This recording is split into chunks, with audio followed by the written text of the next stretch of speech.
Hi everyone, I'm Ron Corning with Howdini.com. Buying organic vegetables is great, but growing your own is even better. But how do you get started? Well, Scott Meyer is the editor of Organic Gardening, and he's joining us now with some tips on how to get the ball rolling. Scott, thanks for being here. It's great to be out in the garden with you today, Ron.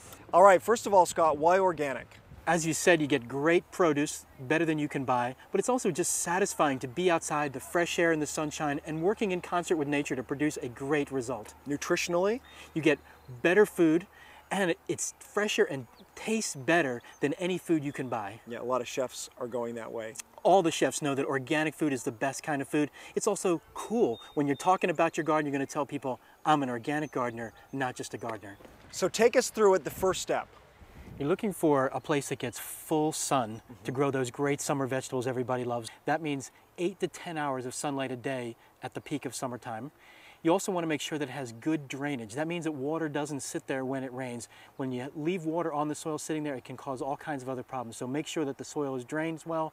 Just pour a little water on top, and if it drains away, you're great. In terms of the amount of space you need for the plot, what would you recommend? Some people don't have a lot of space. You don't need a lot of space, and you also don't want to really start big. A lot of new gardeners make the mistake of planting too much and making too big of a garden that they can't maintain.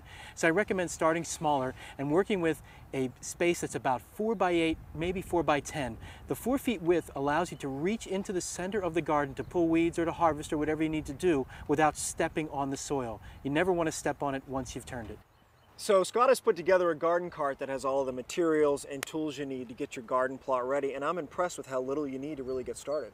It's great. You don't need a lot of fancy machines or expensive tools to get started. Everything you need is really available at your local hardware store or home center. Beginning with really a wooden stake. Wooden stakes you'll find in any hardware store, and these are great for just marking off the area and giving yourself a feel for how big it is and how it's going to work with the sun and the drainage. And this is a large size spade, right? It's a large size spade, and it's different than a shovel because it's square at the bottom and it has these foot spots here that you can use to push the spade into the soil. It's important that you get a sharp spade. Most of the tools that you buy don't have an edge on them. This one needs an edge so that you can cut through the sod and lift it right up.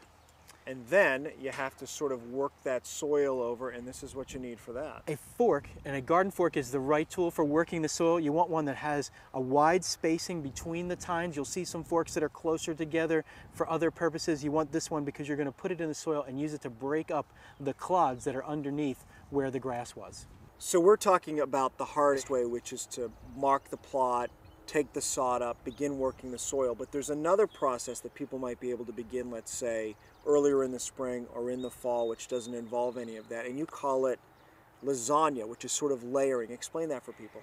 It's really an easier way to do it because you're not removing the sod at all. In fact, the sod is breaking down and it becomes that organic matter that's feeding the underground microbes. In this method, you layer some things on top.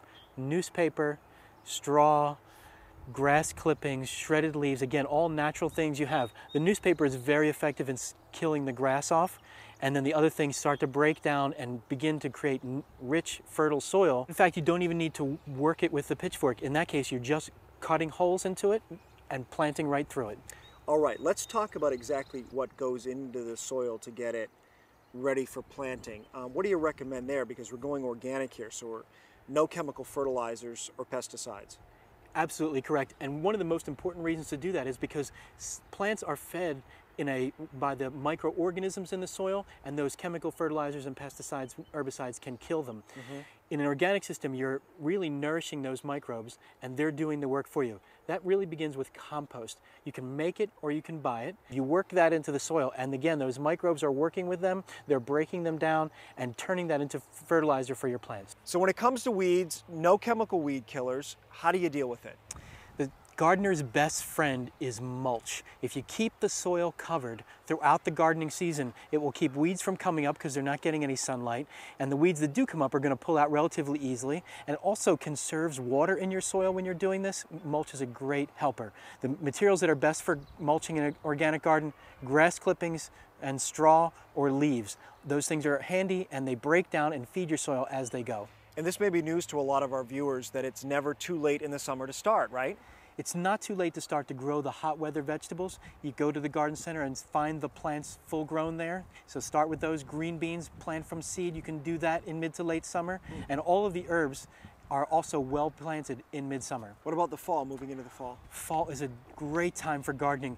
It's a great time of year to grow the salad greens that everybody loves and are the easiest things to put on your table. Lettuce, spinach, kale, those are all great planted in the fall. You start those from seed, or you can start them from small plants.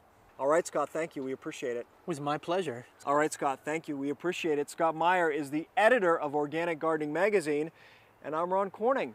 Good luck in the garden.